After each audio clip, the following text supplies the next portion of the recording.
दोस्तों नमस्कार, आप सभी का हमारे यूट्यूब चैनल पर स्वागत है। क्या आप लोग क्लास 12th हिंदी स्टूडेंट हैं और आप लोगों ने अभी तक अपनी हिंदी में कुछ भी तैयारी नहीं करी है और आप लोग अभी से एक बहुत ही अच्छा स्कोर लाना चाहते हो? मैं आपको गारंटी के साथ बोल सकता हूँ कि यदि आप लोग हमारे साथ जुड़ते हैं, तो मैं आपको यहाँ पर क्लास 12th की हिंदी में 100 में 100 नंबर तक दिलवा सकता हूँ। बस आपको उतनी मेहनत करनी पड़ेगी जितना मैं आपको यहाँ पर बताने वाला हूँ।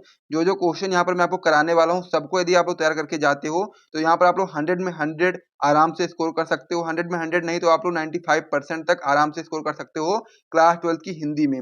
यहाँ पर मैं आपको सब कुछ बताने वाला हूँ, यानी कि क्वेश्चन का आंसर कैसे लिखना है, किस प्रकार से लिखना है, पूरा मैंने यहाँ पर बता रखा है हर चीज़ अच्छे तरीके से। उसको देखने के लिए आपको वीडियो को शुरू से लेकर के अंत तक देखना पड़ेगा। सब कुछ यहाँ पर मैं आपको बताऊँगा कि किस प्रकार से किस क्वेश्चन का आंसर आपको अपनी कॉपी में लिखना है और साथ ही में क्या लिखना है, कैसे लिखना है, कौन-सी ट्रिक अपनानी है, कोई भी क्वेश्चन ना आ रहा हो तो कैसे करोगे आप लोग, पूरा मैं आपको इस वीडियो में बताने वाला हूँ। साथ ही में बोर्ड एग्जाम में किस प्रकार से कॉपी को लिखा जाता है ताकि आपको यहाँ पर बहुत ही अच्छे नंबर मिलें और साथ ही में जो आपका एग्जामिनर हो वो आपसे इम्प्रेस हो जाए। तो वो जानने के लिए आपको इस वीडियो को ध्यान से देखना पड़ेगा। और साथ ही में मैं आपको बता दूं कि क्लास 12 की हिंदी में यदि हम 10 मॉडल पेपर आपको कराते हैं, तो अगर आप उन सभी मॉडल पेपर को तैयार कर लेते हो, तो गारंटी के साथ बोल रहा हूँ आप लोग कि यहाँ पर 95% तक क्लास 12 की हिंदी में स्कोर कर सकते हो। यदि आप लोग को चाहिए तो आप लोग कमेंट करके बताओ, ठीक है? कमेंट करके बताओ कि मैं आपको 10 मॉडल पेपर सॉल्यूशन करा दूं, जिसमें आज हम लोग पहला मॉडल पेपर का सॉल्यूशन करने वाले हैं। अगर आपको इसी प्रकार से चाहिए, कमेंट करके बताना। 10 के 10 मॉडल पेपर हम आपको करवाएंगे और यदि आप 10 के मॉडल पेपर को अच्छे से पढ़ लेते हो, तो यहाँ पर 95% तक स्कोर कर ले जाओगे, कोई भी दिक्कत यहाँ पर नहीं होगी। तो आज की इस वीडियो में क्लास 12th हिंदी का जो आपका आधा पेपर होता है, 50 नंबर का पेपर, मतलब कि आधा पेपर कितना होता है, 50 नंबर का होता है, जिनमें आपका जो खंड का होता है, खंड का में आपके इतने प्रश्न आते हैं, 7 प्रश्न आते हैं, जिसमें पहला प्रश्न आपका होता है महत्वपूर्ण बहुविकल्पी, मतलब बहुविकल्पी प्रश्न से रिलेटेड पहला क्वेश्चन होता है। दूसरा क्वेश्चन आपका होता है गद्यांश से रिलेटेड, तीसरा प्रश्न आपका होता है पद्यांश से रिलेटेड और चौथा प्रश्न आपका होता है जीवनी से रिलेटेड। और यहाँ पर जो आपका इसमें आपका कवि की जीवनी है और फिर आपका यहाँ पर कहानी है और लास्ट में आपका यहाँ पर खंड काव्य है। तो इस प्रकार से आपका ये टोटल 7 क्वेश्चन होते हैं खंड का में और जो आपको 50 नंबर के लिए होते हैं। तो 50 नंबर के लिए हम आज आपको बताने वाले हैं, आप लोग पूरा देख लीजिएगा अच्छे तरीके से, आपको बहुत ही अच्छे तरीके से चीज़ समझ में आएगी यहाँ पर मैं जो आपको बताने वाला हूँ।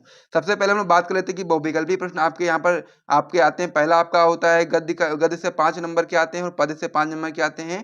टोटल 10 नंबर का आपका बहुविकल्पी प्रश्न आता है और आपका यहाँ पर जो गद्यांश है ये आपका आता है 10 नंबर का और साथ ही में पद्यांश भी आपका 10 नंबर का आता है। जीवनी, लेखक की जीवनी 5 नंबर के लिए आती है और कवि की जीवनी भी 5 नंबर के लिए आती है। टोटल कितने हो गए, 10, 20, 30 और यहाँ पर 40 हो गए। 5 नंबर के लिए कहानी लिखने के लिए आपको आएगा और साथ ही में 5 नंबर आपको खंड काव्य को लिखने के लिए मिलते हैं। टोटल 50 नंबर का पेपर आज की इस वीडियो में आपको कराने वाला हूँ। ये आपका पेपर रहने वाला है। इस प्रकार से आप देख सकते हो, पूरा मैं आपको बताऊंगा इसमें कि किस प्रकार से आपको पेपर को सॉल्व करना है। तो 50 नंबर का पेपर आज की इस वीडियो में हम लोग सॉल्व कर देंगे पूरी इसी वीडियो में। उसके बाद फिर आप लोग कमेंट करोगे तो उसी अनुसार सेकंड पार्ट भी इसका आ जाएगा पहले वाले मॉडल पेपर का। और उसके बाद में फिर जब आप लोग अच्छे तरीके से सपोर्ट दिखाओगे तो आपको यहाँ पर एक मॉडल पेपर एक ही वीडियो में कंप्लीट कराऊंगा और अच्छे तरीके से कंप्लीट कराऊंगा, हर एक चीज लिख करके यहाँ पर मैं दिखाऊंगा। तो चलिए अब हम लोग अपनी वीडियो को स्टार्ट करते हैं। आप लोग वीडियो को लाइक कर दो, चैनल को सब्सक्राइब कर दो। फिर हम लोग वीडियो को स्टार्ट करते हैं और क्वेश्चन को हम लोग शुरू करते हैं लिखना। सबसे पहले जब आपके सामने आपका पेपर आएगा तो सबसे पहले जो कॉपी होगी, कॉपी में सबसे पहला पेज जो आपका होता है उसमें आपका रोल नंबर, सब्जेक्ट और साइन वगैरह करवाना होता है। वो सब तो जब आप वहाँ पर जाओगे ना तो वो आपको वहाँ पर बताएंगे ही, आप पूछ सकते हो उनके अच्छे तरीके से। वो साइन वगैरह वगैरह करवा के और बाकी चीज़ें रोल नंबर वगैरह अच्छे तरीके से भर देना। उसके बाद में फिर जो पेपर में आपको काम कैसे करना है उसके बारे में हम आइए बात कर लेते हैं। सबसे पहले पेपर में मान लीजिए फर्स्ट पेज आपने खोला तो उसमें आपको क्या डालोगे, खंड का। खंड का जो आपका होता है, जो आपका हिंदी का पेपर होता है, खंड का और खंड खा 2 भागों में डिवाइड होता है। खंड का 50 नंबर का होता है और खंड खा भी आपका 50 नंबर का होता है। तो सबसे पहले हम लोग क्या करने वाले, खंड का 50 नंबर का पूरा इस वीडियो में करने वाले हैं। तो इसको हम लोग करने वाले हैं, तो चलिए शुरू करते हैं। इसमें आपका पहला क्वेश्चन आपका मतलब कि जो पहला प्रश्न होता है संख्या 1 होता है, वो आपका होता है बहुविकल्पी प्रश्न से रिलेटेड, जिसमें आपके गद्य से रिलेटेड जो बहुविकल्पी प्रश्न होते हैं वो पूछे जाते हैं 5। उसके बाद में फिर आपका प्रश्न होता है संख्या सेकंड होता है, यहाँ पर देखोगे आप लोग, ये आपका होता है पद से रिलेटेड बहुविकल्पी प्रश्न, ये भी आपके 5 होते हैं। तो सबसे पहले हम लोग समझते हैं गद्य से रिलेटेड बहुविकल्पी प्रश्नों को। तो इसमें आपका पहला प्रश्न कौन सा है, तो पहला प्रश्न यहाँ पर आप लोग देखोगे, पहला प्रश्न आपका यहाँ पर दिया गया है, क्या दिया गया है, उपन्यास विधा पर आधारित रचना है। पहला प्रश्न क्या है आपका, उपन्यास विधा पर आधारित रचना, ये चीज आपका इसमें पहला प्रश्न दिया गया है। ऑप्शन आपके हैं, पहला ऑप्शन है स्कंदगुप्त, दूसरा ऑप्शन है गोदान, तीसरा ऑप्शन है अशोक के फूल, चौथा ऑप्शन है चिंतामणि। इस प्रकार से 4 ऑप्शन आपके सामने हैं, ठीक है। अब 4 ऑप्शन में आपको सही ऑप्शन बताना है, तो आप लोग जानते हैं कि उपन्यास विधा पर आधारित रचना कौन सी है, गोदान है। तो आप लोग गोदान लिखो, इस प्रकार से डालोगे, प्रश्नोत्तर संख्या पहला हो गया। फिर आपका यहाँ पर प्रश्न कौन सा है, प्रश्न क्या है ना, प्रश्न का है तो का डालोगे, फिर आपका इसमें कौन सा ऑप्शन सही है, सेकंड वाला ऑप्शन सही है, गोदान। तो यहाँ पर सेकंड डाल के गोदान डालो, फिर आप लोग यहाँ पर आगे सही टिक मार्क कर दो, ठीक है। इस प्रकार से पहला क्वेश्चन हो गया।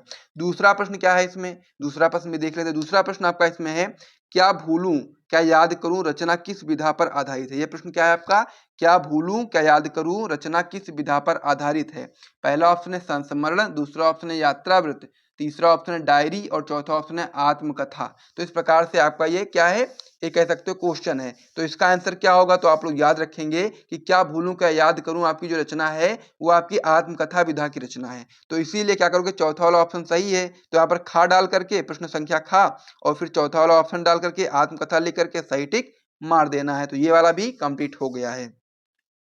अगला प्रश्न क्या है, अगला प्रश्न जो बहुत ही इंपॉर्टेंट प्रश्न होता है और ये क्वेश्चन बहुत ही महत्वपूर्ण है, इसको आप बिल्कुल भी स्किप मत करिएगा, 2025 की बोर्ड परीक्षा में जरूर देखने को मिलेगा। हिंदी का प्रथम मौलिक उपन्यास है, तो हिंदी का प्रथम मौलिक उपन्यास क्या है, ये चीज आपको इसमें पता होना चाहिए। पहला ऑप्शन क्या है, परीक्षा गुरु, दूसरा ऑप्शन क्या है, गोदान, तीसरा ऑप्शन है आपका गुनाहों के देवता और चौथा ऑप्शन है आपका चित्रलेखा। तो इसका जवाब जिसको भी पता है पहले से वो लोग कमेंट करके जरूर बताइएगा। तो इसमें जो सही जवाब होता है आपका होता है परीक्षा गुरु, यानी कि ऑप्शन नंबर फर्स्ट। तो गा वाला जो क्वेश्चन है, हिंदी का प्रथम मौलिक उपन्यास, तो हिंदी का प्रथम मौलिक उपन्यास होता है परीक्षा गुरु। तो पहले वाले ऑप्शन पर लिख करके सही टिक लगा दो अच्छे तरीके से। फिर आपका इसमें आपका आता है चौथा क्वेश्चन, चौथा क्वेश्चन क्या है इसमें, दीप जले शंख बजे विधा है। तो इसका बहुत लोगों को नहीं पता होगा, तो सभी लोग इसको याद कर लीजिएगा कि दीप जले शंख बजे किस विधा की रचना है। पहला ऑप्शन है रेखा चित्र, दूसरा ऑप्शन है आपका इसमें ललित निबंध, तीसरा ऑप्शन है यात्रा वृतांत, चौथा ऑप्शन संस्मरण, ठीक है। इस प्रकार से आपके सामने ये 4 ऑप्शन है। तो यहाँ पर क्या है, दीप जले शंख बजे किस विधा की रचना है। तो आप लोग सही जवाब बताओगे इसमें कि जो दीप जले शंख बजे जो आपकी रचना है वो आपकी यहाँ पर संस्मरण विधा की रचना है, यानी कि चौथा वाला जो ऑप्शन होगा बिल्कुल सही होगा। इस पर आप लोग सही टिक लगा लो। और फिर इसमें आपका जो लास्ट वाला जो क्वेश्चन है पहले वाले प्रश्न उत्तर का, वो आपका है सरस्वती पत्रिका के प्रथम संपादक थे। तो ये भी आपका एक बहुत ही महत्वपूर्ण प्रश्न है कि सरस्वती पत्रिका के प्रथम संपादक कौन थे। पहला ऑप्शन महावीर प्रसाद द्विवेदी, दूसरा ऑप्शन श्याम सुंदर दास, तीसरा ऑप्शन जयशंकर प्रसाद, चौथा ऑप्शन प्रताप नारायण मिश्र। तो यहाँ पर जो सही जवाब होगा वो कब दूसरा वाला होगा, श्याम सुंदर दास। तो यहाँ पर लिख दोगे श्याम सुंदर दास, जो कि आपके सरस्वती पत्रिका के प्रथम संपादक थे। तो इस प्रकार से प्रश्नोत्तर संख्या 1 जो आपका है जिसमें गद्य से रिलेटेड बहुविकल्पी प्रश्न आते हैं वो आपका यहाँ पर कंप्लीट हो गया है। अब यहाँ पर 5 नंबर बिल्कुल पक्के हैं, कोई भी आपका आधा क्या कुछ भी नहीं काट सकता है इसमें, बिल्कुल 5 नंबर आपके यहाँ पर बिल्कुल आराम से मिलने वाले हैं।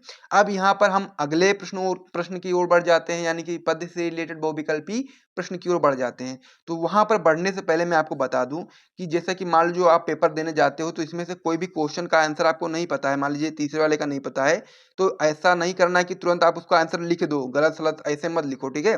बहुविकल्पी प्रश्न का रिलेटेड है तो आपका एक लाइन में जानते ही आ जाएगा, तो इसको छोड़ देना। अगर जो क्वेश्चन नहीं आता है उसको स्टार्टिंग में छोड़ देना, अंत तक अगर उसका जवाब आपको याद नहीं आ पाता है या फिर किसी वजह से पता नहीं चल पाता है तो फिर आप चाहे तुक्का लगाना, लेकिन अगर नहीं पता है तो तुरंत उसको गलत सही मत कर देना। पेपर का जो पहला पेज होता है उसको हमेशा अच्छे तरीके से, अच्छे ढंग से और बहुत ही सुंदर तरीके से लिखना, ताकि जब भी एग्जामिनर को आपकी कॉपी मिले तो उसको लगे कि बच्चे ने अच्छे तरीके से किया है और उसको नंबर बढ़िया मिलते हैं। तो इस प्रकार से आपको समझना है कि जितना अच्छा आप कॉपी लिख करके लेकर जाओगे उतना ही अच्छा आपको नंबर मिलेगा, ठीक है। तो यहाँ पर बहुविकल्पी प्रश्न का जो पहला प्रश्न था, प्रश्नोत्तर संख्या फर्स्ट, जो कि गद्य से रिलेटेड बहुविकल्पी प्रश्न थे, वो तो कंप्लीट हो गया है।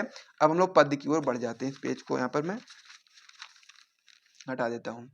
अब आपका इसमें प्रश्नोत्तर संख्या 2 है, इसमें आपके पद्य से रिलेटेड बहुविकल्पी प्रश्न आए हैं 5 ठो, ठीक है, 5 आए हैं। तो 5 में से आपको पांचों के सही जवाब देने हैं और 5 नंबर यहाँ से भी आपके मिलेंगे। तो अब इसमें आपका जो दूसरा प्रश्न क्या है, दूसरे प्रश्नोत्तर संख्या सेकंड का जो का वाला है वो आपका है ज्ञानाश्रयी शाखा के से संबंधित कवि हैं। तो क्या प्रश्न है आपका, ज्ञानाश्रयी शाखा से संबंधित कवि नहीं है। यहाँ पर क्या क्वेश्चन है, कवि नहीं है, किससे संबंधित, ज्ञानाश्रयी शाखा से, ठीक है। तो पहला ऑप्शन क्या है, कबीर, दूसरा ऑप्शन है नानक, तीसरा ऑप्शन आपका इसमें दिया गया रैदास और चौथा ऑप्शन आपका देखिए कुतुबन व जायसी। तो प्रश्नोत्तर संख्या सेकंड का वाला जो होगा उसका सही जवाब होगा ऑप्शन नंबर 4 कुतुबन व जायसी। तो इस पर आप लोग सही टिक लगा देना। और साथ ही में ये जो पेपर है इसको मैं टेलीग्राम पर डाल भी दूंगा, आप लोग ज्वाइन कर लीजिएगा, वहां से पेपर भी डाल दूंगा। और साथ ही में अगर आप लोग सपोर्ट दिखाओगे अच्छे तरीके से 200 लाइक अगर कंप्लीट करा देते हो इस वीडियो पर, तो इसका जो पेपर का जो सोल्यूशन मैंने लिखा है ये भी मैं आपको बिल्कुल फ्री में प्रोवाइड करा दूंगा अपने टेलीग्राम चैनल पर। तो ये आपका हो गया है पहला वाला, ठीक है। तो दूसरे का जो खा वाला प्रश्न है वो क्या है आपका, किस कवि को राष्ट्र कवि की उपाधि से विभूषित किया गया। ये प्रश्न भी बहुत ही इंपॉर्टेंट है कि किस कवि को राष्ट्र कवि के नाम से कह सकते हो विभूषित किया गया।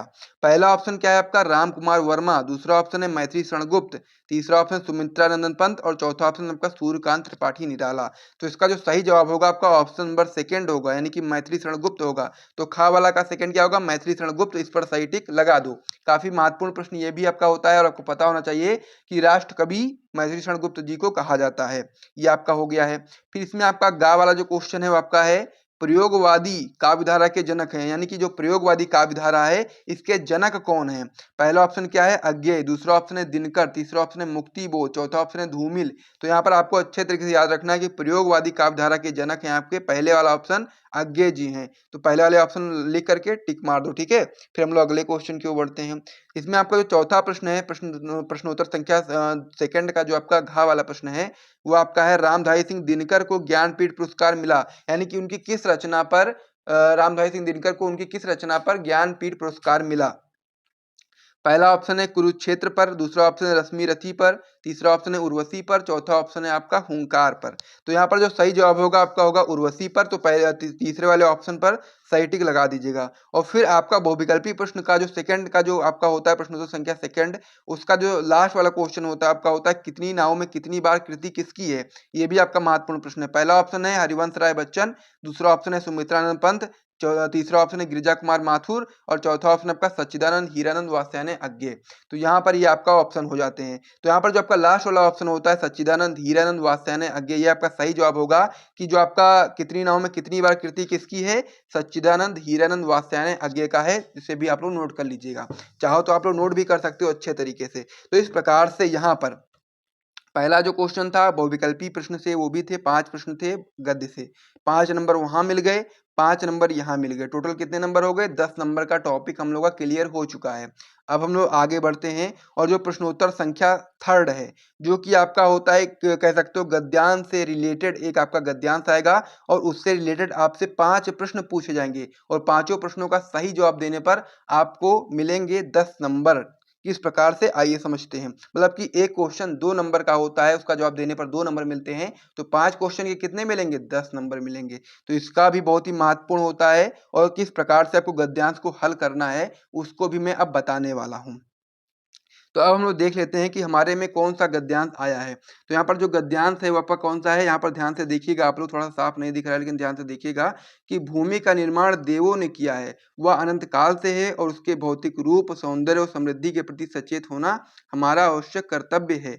और साथ ही में आगे आप इसमें पढ़ेंगे कि भूमि के पार्थिव स्वरूप के प्रति हम जितने अधिक जागरूक होंगे उतनी ही हमारी राष्ट्रीयता बलवती हो सकेगी। अब यहाँ पर राष्ट्रीयता की बात आई है तो आप लोग इससे आइडिया लगा सकते हो ट्रिक के माध्यम से कि राष्ट्रीयता की जब बात हो रही है तो ये आपका पहला चैप्टर जो होता है राष्ट्र का स्वरूप, उससे रिलेटेड आपका ये गद्यांश है। तो अगर आपसे पूछेगा पहले प्रश्न में ही इसमें कि उपयुक्त गद्यांश के पाठ और लेखक का नाम लिखिए, तो आप आराम से बता दोगे कि पाठ कौन सा है, राष्ट्र का स्वरूप है। और राष्ट्र के स्वरूप पाठ के लेखक कौन है, वासुदेव शरण अग्रवाल जी हैं। तो पहला क्वेश्चन क्या पूछा गया है, उपयुक्त गद्यांश के पाठ और लेखक का नाम आपको बताना है। तो सबसे पहले आप लोग प्रश्नोत्तर संख्या थर्ड डालोगे, उसके बाद फिर जो भी गद्यांश आपको करना है। अब यहाँ पर 2 गद्यांश आते हैं, पहला आपका ये वाला हो गया भूमि का निर्माण देवों ने किया है और दूसरा आपका इसमें हो गया है भाषा एवं संस्कृति का एक अटूट अंग है। ये 2 आपके आते हैं, 2 में से आपको एक करना होता है हल, उसके लिए आपको 10 नंबर मिलते हैं। तो हम लोग पहला वाला जो था इसको ही हल कर रहे हैं,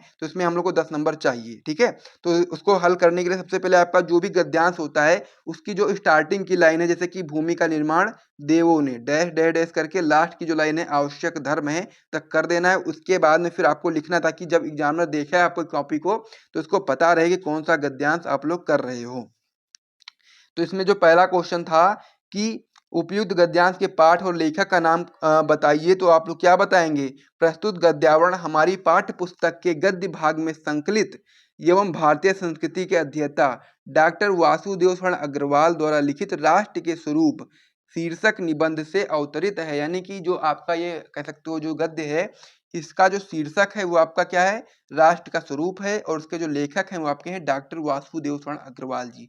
तो पहला क्वेश्चन कंप्लीट, 2 नंबर पक्के। अब हम लोग अगले प्रश्न की ओर बढ़ जाते हैं कि इसी गद्य में हमारा अगला प्रश्न क्या है।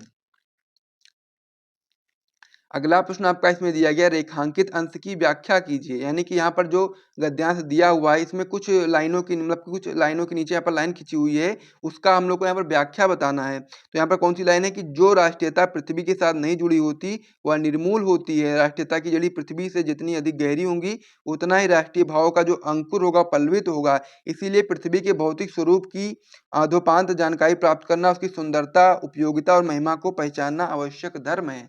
तो ये आपको पढ़ना है, उसका फिर इसकी व्याख्या लिखनी है प्रश्न संख्या सेकंड में। और इसको जब आप लोग पढ़ोगे ना तो इससे आपको आइडिया जरूर मिलेगा कि यहाँ पर जो लेखक हैं वो इस बात को बताते हैं कि जो भी राष्ट्रीयता पृथ्वी के साथ जुड़ी नहीं होती हैं वो निर्मूल होती हैं, और साथ ही में पृथ्वी पृथ्वी के जो भौतिक स्वरूप है इसके बारे में हमको जानकारी लेनी चाहिए। इस प्रकार की कई सारी बातें उन्होंने उसमें बताई हैं। तो उसका जवाब आप लोग इस प्रकार से देंगे कि डॉक्टर वासुदेव शरण अग्रवाल के अनुसार राष्ट्रीयता और पृथ्वी का संबंध अटूट है। यानी कि वासुदेव शरण अग्रवाल के अनुसार राष्ट्रीयता और साथ ही में पृथ्वी का जो संबंध है वो आपका एक अटूट है।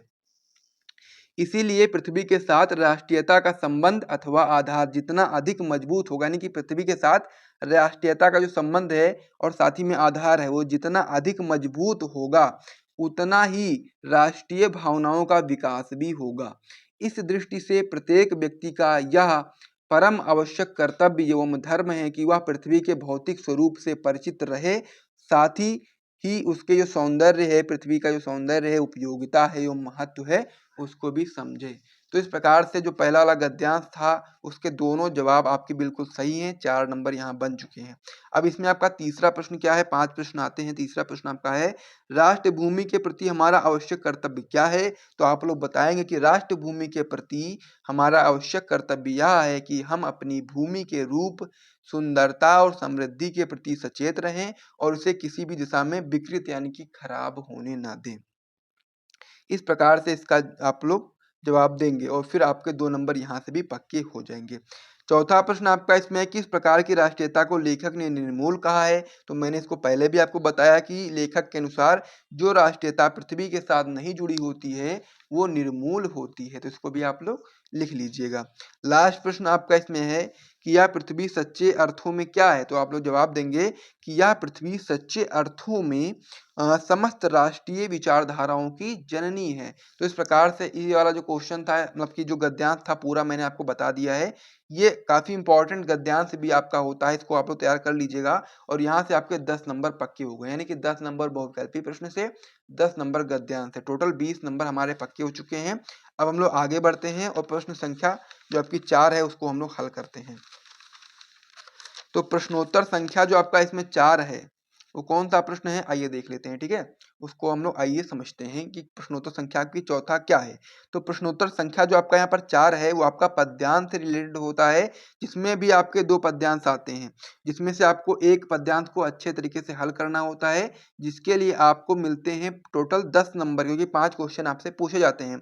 तो इसमें आपका जो पहला पद्यांश दिया गया है कि मैं नीर भरी दुख की बदली, स्पंदन में चिर निस्पंद बसा, क्रंदन में आहत विश्व हंसा, नयनों में दीपक से जलते, पलकों में निर्झरी मचली, मेरा पग पग संगीत भरा, श्वासों से स्वप्न पराग झरा, नभ के नौरंग बुनते दुकुल, छाया में मलय बयार पत्नी। तो इस प्रकार से पली आपका इस प्रकार से आपका हो गया। ठीक है, क्या हो गया, पद्यांश हो गया है। अब इससे रिलेटेड आपके 5 प्रश्न आपसे पूछे जाएंगे और पांचों प्रश्नों का आपका सही जवाब देने पर आपको मिलेंगे टोटल 10 नंबर। अब इसी प्रकार से एक पद्यांश इसमें और भी दिया गया है, उसको भी आप देख सकते हो। जब भी आपका पेपर मिलेगा तो उसमें आपके 2 पद्यांश रहेंगे, 2 गद्यांश रहेंगे। तो जो पद्यांश होता है उसमें जो आपको ईजी लगे, जो आपको समझ में आए वही आपको करना होता है। तो हम लोग पहला वाला जो पद्यांश इसमें था कि मैं नीर भरी दुख की बदली, वही वाला हम लोग करने वाले हैं। जैसा कि मैंने यहाँ पर लिख भी दिया है कि मैं नीर भरी दुख को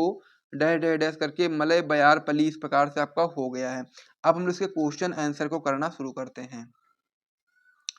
पहला इसमें प्रश्न दिया गया, उपयुक्त पद्यांश के शीर्षक और कवि का नाम लिखिए, जो कि काफी इंपॉर्टेंट है और हर साल ये चीज मतलब कि हर साल क्या मतलब हर एक पद्यांश और गद्यांश में ये चीज पहला प्रश्न होता ही है कि उसके लेखक का और साथ ही में मतलब कि लेखक या कवि का नाम बताना होता है और साथ ही में शीर्षक का नाम बताना होता है। तो यह जो आपका पद्यांश है यह आपका श्रीमती महादेवी वर्मा द्वारा रचित सांध्य गीत नामक काव्य संग्रह से हमारी पाठ्य पुस्तक के पद्य भाग में संकलित गीत 3 यानी कि गीत तीसरे गीत से आपका ये शीर्षक कविता से आपका उद्धृत इस प्रकार से ये आपका है। तो इसका जो कह सकते हो लेखक मतलब कवि हैं वो आपके हैं श्रीमती महादेवी वर्मा जी, और साथ ही में लिखा है उन्होंने संध्य गीत, और साथ ही में उसी से सम्मिलित आपका पद्य भाग में लिखा गया है गीत नंबर 3 में आपका ये देखने को मिल जाता है पद्यांश। ठीक है, ये पहला प्रश्न आपका कंप्लीट हो गया है, इसके 2 नंबर आपको मिल चुके हैं। दूसरा प्रश्न आपका इसमें है, रेखांकित अंश की व्याख्या कीजिए। अब रेखांकित अंश इसमें क्या है, इसमें पहली लाइन जो लिखी है कि मैं नीर भरी दुख की बदली, तो इतने का ही आपको व्याख्या लिखना है। लेकिन जो पद्यांश होता है गद्यांश होता है, इसमें बहुत डिफरेंस होता है। पद्यांश में आप दे करके छोटे वर्ड में ही ज़्यादा चीज़ें लिखी जाती हैं, उसको आपको समझाना पड़ता है, एक्सप्लेन करना पड़ता है। लेकिन जो गद्यांश होता है उसमें बहुत सारी चीज़ें आपको समझ में आ जाती हैं देखने से, और उसको आप आराम से लिख सकते हो। लेकिन पद्यांश में आपको थोड़ा सा दिमाग लगाना पड़ेगा। तो यहाँ पर जो पहली लाइन है आपकी, मैं नीर भरी दुख की बदली, इसका आपको देना है क्या, रेखांकित अंश की व्याख्या। तो मैं जब बोल रहा हूं ना ध्यान से समझोगे तो आपको समझ में आएगा कि इसका मतलब क्या है। उत्तर में आप बताएंगे, कवित्री महादेवी वर्मा का कहना है कि मैं नीर भरी दुख की बदली, अर्थात यानी कि जो नीर भरी दुख की बदली है इसका मतलब क्या है, इसका मतलब ये है कि मेरा जीवन दुख की बदलियों से घिरा हुआ है। जिस प्रकार बदली आकाश में रहती है किंतु दूर दूर तक फैले हुए आकाश का कोना उसका स्थायी निवास नहीं होता है, उसी प्रकार इस विस्तृत संसार में मेरा कहने के लिए मेरे पास कुछ भी नहीं है। तो इस प्रकार से आपका इसका आंसर आपको देना है। यानी कि इस संसार में कवि जो कवित्री है माधवी वर्मा, इनका कहने का मतलब यही है, इसका जो पूरा अर्थ है वो यही है कि इस संसार में मेरा कहने का कोई भी नहीं है, मतलब कि मेरे कहने लायक, मतलब कह सकते हो आप लोग कि मेरे कहने के लिए मेरे पास इसमें कुछ भी नहीं, संसार में कुछ भी नहीं है। ये पृथ्वी आपकी या कह सकते हो संसार जो आपका नश्वर है, यहाँ पर हर लोग आते जाते रहते हैं। तो यहाँ पर इस प्रकार से आपको समझना है। तीसरा प्रश्न आपका इसमें दिया गया, प्रस्तुत पंक्तियों में कवित्री ने स्वयं को क्या बताया है। तो आपको यहाँ पर पहले लाइन में ही लिखा था कि मैं नीर भरी दुख की बदली, तो यहाँ पर क्या उत्तर बताएंगे आप लोग कि कवित्री ने स्वयं को दुख की बदली बताया है, दुख की बदली बताया है। या फिर आप लोग ये भी लिख सकते हो कि कवित्री ने स्वयं को नीर भरी दुख की बदली बताया है। इस प्रकार से हो गया। चौथा प्रश्न आपका इसमें दिया गया है, क्या प्रश्न है मैं बोल देता हूँ, आप लोग ध्यान से सुन लीजिएगा कि कवित्री ने निरंतर रुदन का कारण क्या, यानी कि कवित्री के निरंतर रुदन का कारण क्या है, यानी कि कवित्री के निरंतर रोने का या फिर कह सकते हो रुदन का क्या कारण है। तो आप बताएंगे, प्रीतम से मिलने की व्याकुलता जो है वो कवित्री के निरंतर रुदन का कारण है। ये भी आपका कंप्लीट हो गया है। लास्ट प्रश्न आपका इसमें है कि आकाश से अपने हृदय की समानता करते हुए क्या कहते हैं, यानी कि जो कवित्री हैं वो आकाश से अपने हृदय की समानता करते हुए क्या कहती हैं। तो आप जवाब में बताएंगे, कवित्री आकाश से अपने हृदय की समानता करते हुए कहती हैं कि जिस प्रकार आकाश बहुरंगी मेघ रूपी दुपट्टे से सुशोभित है, उसी प्रकार मेरा हृदय भी बहुरंगी अभिलाषाओं से रंगा हुआ है। तो इस प्रकार से आपका ये भी कंप्लीट हो गया है। तो इसमें भी आपके 10 नंबर मिल गए, टोटल आपका ये 10 नंबर का था। तो इस प्रकार से गद्य पद्य और साथ ही वो वैकल्पिक प्रश्न हम लोगों ने कर लिए हैं और 30 नंबर हम लोग कंप्लीट कर चुके हैं, 20 नंबर और बचे हुए हैं। तो प्रश्नोत्तर संख्या 5 क्या है, आइए देखते हैं। इसको मैं यहाँ पर हटा देता हूँ। तो प्रश्नोत्तर संख्या जो आपका 5 है वो आपका होता है क्या, जीवनी से रिलेटेड। ठीक है, क्या होता है, जीवनी से रिलेटेड। तो प्रश्नोत्तर संख्या क्या है 5 आपका, कि आपका यहाँ पर दिए गए हैं किसका, लेखक के नाम दिए गए हैं। 3 लेखक के नाम यहाँ पर आपको दिए गए हैं, उनमें से आपको किसी एक लेखक का साहित्यिक परिचय और साथ ही में रचनाएं लिखनी है, उसके लिए आपको मिलेंगे 5 नंबर। क्या है यहाँ पर, निम्नलिखित में से किसी एक लेखक का साहित्यिक परिचय देते हुए उनकी रचनाओं का उल्लेख कीजिए। अभी आपका क्या है, प्रश्नोत्तर संख्या 5 का वाला प्रश्न है। ठीक है, जो कि आपका लेखक का जीवनी पूछ रहा है, और जो आपका प्रश्नोत्तर संख्या 5 का खा वाला है उसमें कवि का हम लोग जीवन परिचय लिखेंगे। ठीक है, तो इसमें पे कौन कौन से यहाँ पर लेखक दिए गए हैं। तो पहला आपका दिया गया डॉक्टर हजारी प्रसाद द्विवेदी, दूसरा आपका है प्रोजी सुंदर रेड्डी, तीसरा ऑप्शन है आपका डॉक्टर एपीजे अब्दुल कलाम। इनमें से जो सबसे अच्छा है और सबसे ज़्यादा इंपॉर्टेंट है वो आपका होता है हजारी प्रसाद द्विवेदी। इसको ही आपको तैयार करना है। और साथ ही में यदि आप लेखक में तैयार करते हो तो 2 आप लोग तैयार कर लोगे तो आपको अच्छे तरीके से पता चल जाएगा कि लेखक में आपके बस 2 ही आते हैं हर साल, मतलब आते तो और भी हैं, लेकिन 2 जो आपको हर एक पेपर में देखने को मिलते हैं, जिसमें आपका एक होता है हजारी प्रसाद द्विवेदी और एक आपका होता है वासुदेव शरण अग्रवाल। ये मैं लेखक की बात कर रहा हूँ। तो यदि अगर हजारी प्रसाद द्विवेदी नहीं आएगा तो वासुदेव शरण अग्रवाल आ जाएगा, और या फिर वासुदेव शरण अग्रवाल नहीं आएगा तो हजारी प्रसाद द्विवेदी आएगा, जैसा कि आप लोग इस पेपर में देख भी पा रहे होंगे। तो तीनों लेखकों में हम लोग हजारी प्रसाद द्विवेदी का जीवन परिचय करने वाले हैं, और किस प्रकार से आपको जीवन परिचय करना है वो भी मैं आपको यहाँ पर बताने वाला हूँ। सबसे पहले मैं आपको बता दूं कि जब हम लोग 12th में हैं तो 12th में जो आपका जीवन परिचय होता है, इसको हम लोग साहित्यिक परिचय बोल सकते हो आप लोग, कि ये आपका जो होता है इसमें आपको जो नंबर मिलते हैं वो आपको साहित्यिक परिचय और साथ ही में रचनाओं को लिखने के लिए मिलते हैं। जीवन परिचय लिखने के लिए नंबर आपको नहीं मिलते हैं, लेकिन फिर भी आपको जीवन परिचय लिखना होता है। कितना, कैसे, क्या, सब मैं आपको बताऊंगा, ठीक है। लिखना इसलिए होता है क्योंकि इसकी शुरुआत आप लोग इसी प्रकार से कर सकते हो और एक बेहतर तरीके से आप लोग लिख सकते हो। तो जीवन परिचय 12th में आप लोग हो तो जीवन परिचय में आपको ज़्यादा चीज़ें लिखने की आवश्यकता नहीं है, लेकिन साहित्यिक परिचय और कृतियाँ अच्छे तरीके से आपको लिखनी होती हैं। जीवन परिचय में आप लोग केवल लिख सकते हो जिस भी लेखक या फिर कवि का लिख रहे हो उसका नाम, उसका जन्म स्थान, उसका जन्म सन यानी कि सन में वो पैदा हुए थे, और साथ ही में उनकी मृत्यु का सन कौन सा था। इस प्रकार से ये चीज़ आप केवल लिख सकते हो जीवन परिचय में। इससे ज़्यादा लिखने की आपको आवश्यकता नहीं, क्योंकि इसके लिए आपको नंबर नहीं मिलते हैं। आप लोग चाहो तो 2 पेज लिख डालो, लेकिन कोई मतलब का नहीं रहेगा। आपको मेन जो नंबर मिलता है आपका साहित्यिक परिचय और कृतियों को लिखने के लिए मिलते हैं। साहित्यिक परिचय के लिए आपको मिलते हैं 3 नंबर और कृतियों के लिए मिलते हैं, यानी कि रचनाओं के लिए मिलते हैं आपको 2 नंबर। लेकिन फिर भी जीवन परिचय आपको करना पड़ता है। तो क्या करोगे, मैंने आपको बता ही दिया है कि जिस भी कवि या लेखक का लिख रहे हो उसके जन्म का स्थान, जन्म का सन यानी कि कौन से ईयर में पैदा हुए थे, साथ ही में वो किस ईयर में उनकी मृत्यु हुई थी। ये 3 पॉइंट जो आपके हैं ये इंपॉर्टेंट हैं, ये आप लोग लिखोगे। तो जीवन परिचय में आप लोग यही लिखोगे इसमें कि हजारी प्रसाद द्विवेदी का, कि हजारी प्रसाद द्विवेदी का जन्म जो हुआ था वो बलिया जिले के दुबे का छपरा नामक गांव में एक सरयू पारीय ब्राह्मण परिवार में सन 1907 ईस्वी में हुआ था। अब यहाँ पर कुछ जो इंपॉर्टेंट चीजें उसको आप लोग ब्लैक पेन से लिख सकते हो, जैसे कि बलिया जिला, दुबे का छपरा नामक गांव, और साथ ही में सन 1907 ईस्वी में इनका जन्म हुआ था। किस परिवार में? सरयू पारीय ब्राह्मण परिवार में हुआ था। फिर सन 1930 ईस्वी में इन्होंने काशी विश्वविद्यालय से ज्योतिषाचार्य की परीक्षा उत्तीर्ण की, और लास्ट में आप लोग इनकी मृत्यु का समय लिख दोगे कि इनका देहांत 18 मई सन 1979 ईस्वी में हो गया था, ठीक है। तो इस प्रकार से जो चीज़ें ब्लैक पेन से लिखने लायक है वो मैंने आपको बता दिया है। तो जीवन परिचय में बस आपको इतना लिखना है, आपको पूरे नंबर मिलेंगे।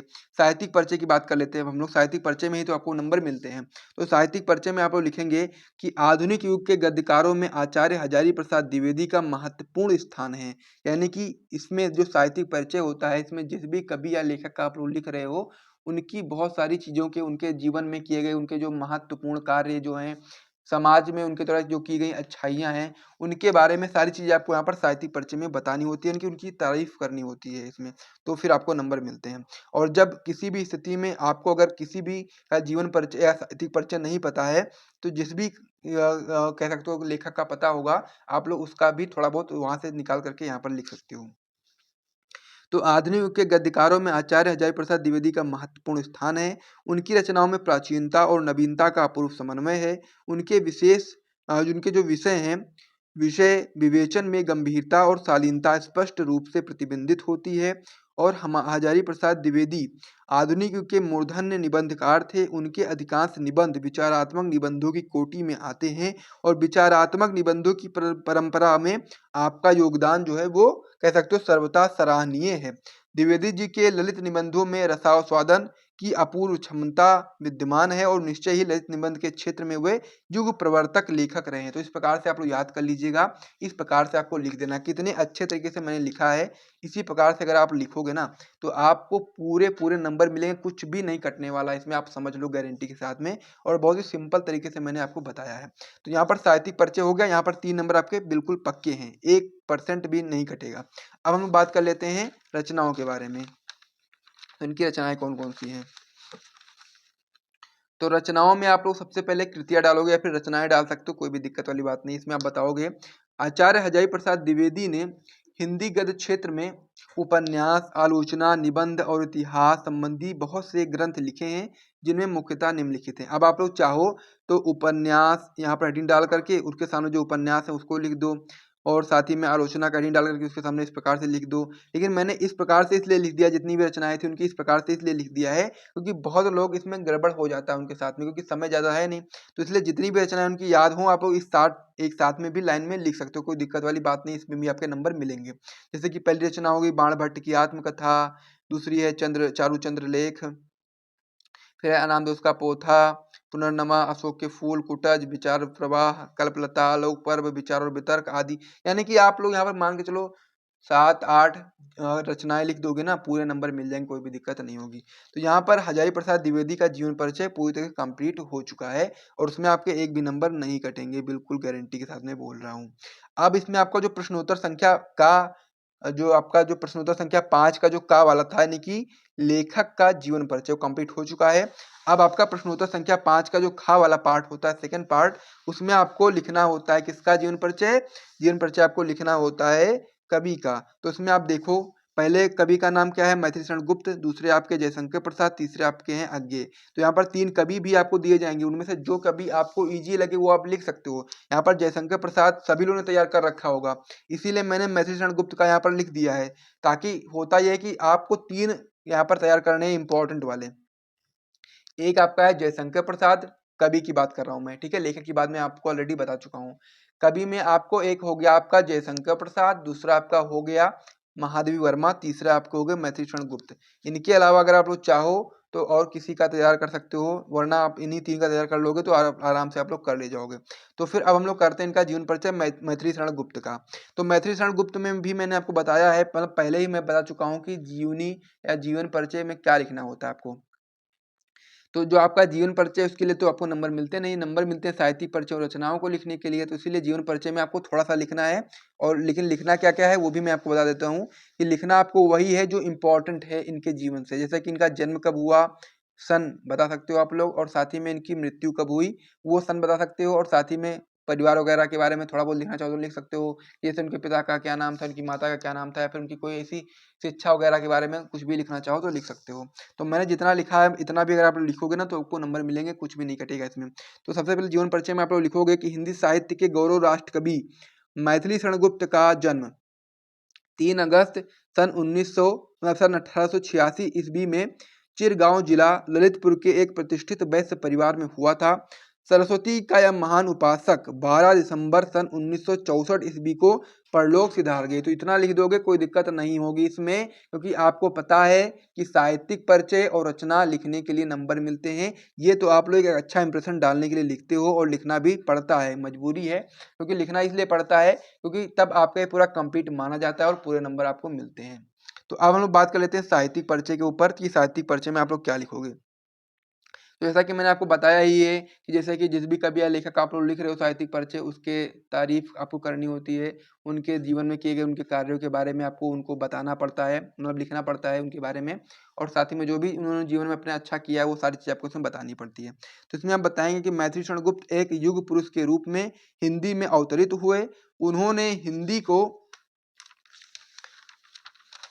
उन्होंने हिंदी को अपनी प्रतिभा के स्पर्श से जो संजीवनी शक्ति प्रदान की। गुप्त जी राष्ट्र प्रेमी कवि हैं और इनकी रचनाओं में राष्ट्र प्रेम कूट कूट कर भरा पड़ा है। इनके काव्य में अद्भुत संवेदनशीलता है। अपने काव्य में गुप्त जी उर्मिला और वसुंधरा जैसी प्रयुक्तता नारियों के जीवन को अत्यंत ही मार्मिक एवं हृदय स्पर्शी ढंग से चित्रित किया है। यशोधरा के प्रति उनकी सहानुभूति अकल्पनीय है, और गुप्त जी की रचना में आर्य संस्कृत और मर्यादा का भली भांति समर्थन हुआ है। तो ये आपका क्या हो गया, साहित्यिक परिचय, 3 नंबर यहाँ पे कंप्लीट हो गए हैं। अब हम लोग कृतियों की बात कर लेते हैं। तो कृतियां में आप लोग इस प्रकार से बता सकते हो, और चाहो तो आप लोग जैसा कि मैंने पहले वाले जो लेखक का जीवन परिचय जब लिखा था तो वहाँ पर जिस प्रकार से बताया था उस प्रकार से भी लिख सकते हो, और चाहो तो आप लोग इस प्रकार से भी लिख सकते हो कि मौलिक काव्य। फिर आपका क्या है, भारत भारती मौलिक काव्य है, पंचवटी, साकेत, विष्णुप्रिया, हिडिंबा ये आदि क्या है आपके मौलिक काव्य हैं। फिर आपका इसमें दूसरा क्या है, अनुदित काव्य। तो अनुदित काव्य में आप बता सकते हो मेघनाद वध, वीरांगना, प्लासी का युद्ध, ये सब क्या है आपके मतलब कि मधुसूदन गुप्त के ये आपके मतलब अनुदित काव्य हैं। नाटक की बात करोगे तो नाटक में आप लोग चंद्रहास, अनग आदि ये आपके क्या है नाटक हैं। तो इस प्रकार से पहला जो पॉइंट था वो विकल्पी प्रश्न का कंप्लीट हो गया। दूसरा आपका गद्यांश था कंप्लीट हो गया, पद्यांश था कंप्लीट हो गया, जीवनी था वो भी कंप्लीट हो गया। अब आपका बचा इसमें कहानी और खंड काव्य, यानी कि 40 नंबर का पेपर तैयार हो चुका है। और कहानी और खंड काव्य को करने के बाद आपका जो पहला खंड होता है खंड का 50 नंबर का वो कंप्लीट हो जाएगा। तो चलिए अब हम लोग कहानी के ऊपर बात कर लेते हैं।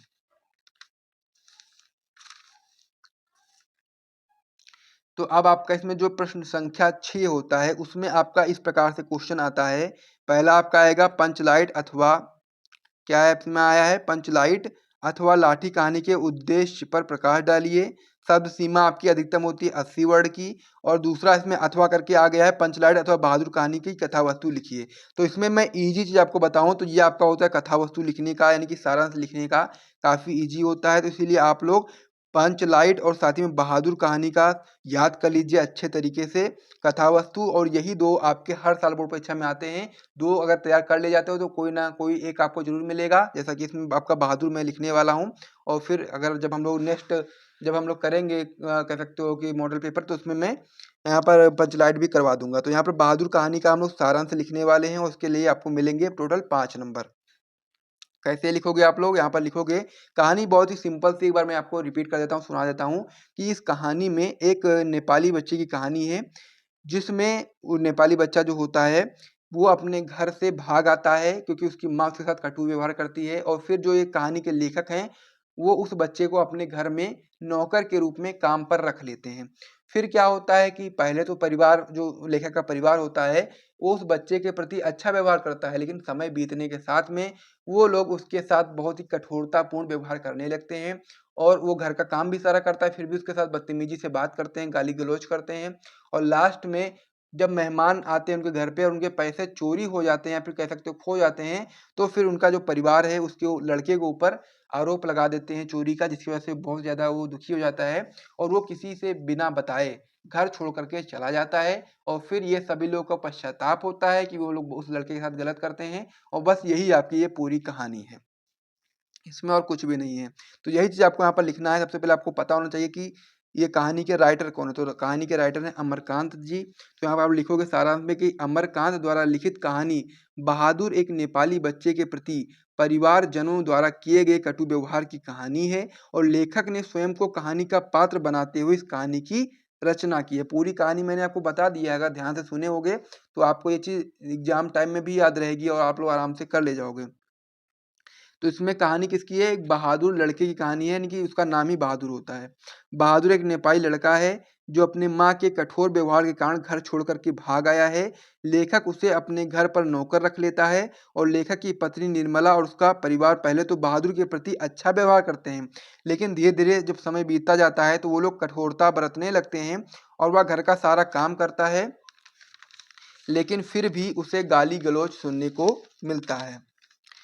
एक बार मेहमानों के रुपए खो जाने पर जब घर वालों ने बहादुर पर चोरी का आरोप लगाया और उसके साथ बुरा व्यवहार किया, तो बहादुर जो था वो बिना किसी को बताए घर छोड़ करके चला जाता है। उसके जाने के बाद घर में मातम छा गया और सभी घर वालों को अपनी गलती का एहसास होता है और वे बहादुर को ढूंढते हैं, परंतु वह नहीं मिलता है और सभी फिर पश्चाताप करते हैं। तो यही पूरी कहानी है, सिंपल सी कहानी है, पूरे नंबर आपको दिला देगी।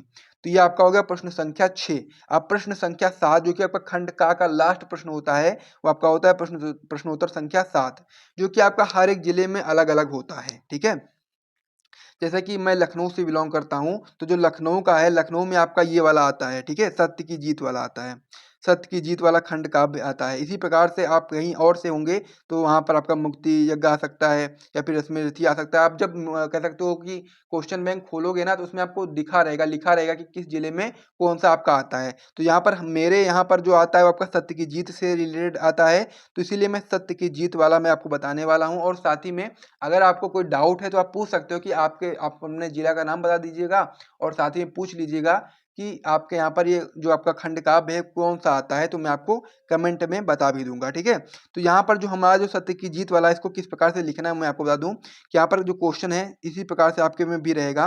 जैसे कि मेरा सत्य का जीत है तो मैं आपको बता दूं कि सत्य की जीत खंड काव्य का कथासार, या फिर आप लिखो या आप लोग लिखो, या फिर आप लोग सत्य की जीत जो आपका खंड काव्य है इसके आधार पर द्रौपदी या फिर किसी अन्य पात्र का आपको चित्रण मिल जाएगा लिखने के लिए, जिसमें सत्य की जीत का जो आपका है इसमें अधिकतर द्रौपदी का ही चित्रण आता है। तो यहाँ पर मैं द्रौपदी का चित्रण आपको यहाँ पर बताने वाला हूँ अच्छे तरीके से, और आप लोग चाहो तो इस सत्य की जीत जो पूरा खंड काव्य है उसका आप लोग सारांश भी लिख सकते हो। मैं यहाँ पर क्या लिख रहा हूँ, मैं यहाँ पर लिख रहा हूँ चरित्र चित्रण किसका, द्रौपदी का। तो कैसे लिखोगे, आप लोग लिखोगे इसमें कि द्रौपदी सत्य की जीत खंड काव्य की नायिका है, संपूर्ण कथा उसके चारों ओर घूमती है। सत्य की जीत खंड काव्य के आधार पर द्रौपदी के चरित्र की विशेषताएं निम्नोक्त हैं। पहला आप लोग इसमें पॉइंट बना के कर दोगे कि उसमें कौन कौन सी विशेषताएं थी, कौन कौन से गुण थे, तो उसको पॉइंट वाइज आप लोग कर सकते हो। जैसे कि पहला आपका है आत्मविश्वासी, तो इसमें आप बताएंगे कि सत्य की जीत खंड काव्य में अत्यधिक विकट समय होते हुए भी द्रौपदी बड़े आत्मविश्वास से दुशासन को अपना परिचय देती हुई कहती है कि जानता नहीं कि मैं हूँ कौन, द्रौपदी धृष्टद्युम्न की बहन, पांडु कुलवधु भीष्म धृतराष्ट्र, विदुर को कबरे या सहन। इस प्रकार से वो इस प्रकार से बोलती है, जो कि आप लोग इस प्रकार से चाहो तो लिख सकते हो, और या चाहो तो आप लोग एक दो लाइन यहाँ पर बढ़ा करके इसको छोड़ भी सकते हो, कोई दिक्कत वाली बात नहीं। लेकिन अगर आप लिख दोगे तो एक बहुत ही अच्छा इंप्रेशन आपका पड़ेगा। तो पहला क्या पॉइंट था आपका, आत्मविश्वासी, की द्रौपदी एक आत्मविश्वासी महिला है। तो ये आपका हो गया। अब हम लोग आगे बढ़ते हैं। आगे आप इसमें पॉइंट में बताएंगे क्या, विवेकशीला। तो विवेकशीला में आप लोग लिखोगे कि द्रौपदी पुरुष के पीछे पीछे आंख बंद कर चलने वाली नारी नहीं, वरन विवेक से कार्य करने वाली नारी है। वह भरी सभा में यह सिद्ध कर देती है। ये आपका भी पॉइंट यहाँ पर हो गया है। फिर आपका इसमें साध्वी, फिर आप इसमें बताएंगे साध्वी में कि द्रौपदी में शक्ति, ओज, तेज, स्वाभिमान और बुद्धि के साथ साथ सत्यशील और धर्म का पालन करने की शक्ति भी है। फिर आपका पॉइंट है ओजस्विनी। सत्य की जीत की नायिका द्रौपदी ओजस्विनी है। अपना अपमान होने पर वह सिंहनी की भांति दहाड़ती, दुशासन द्वारा केस खींचने के बाद वह रौद्र रूप धारण कर लेती है।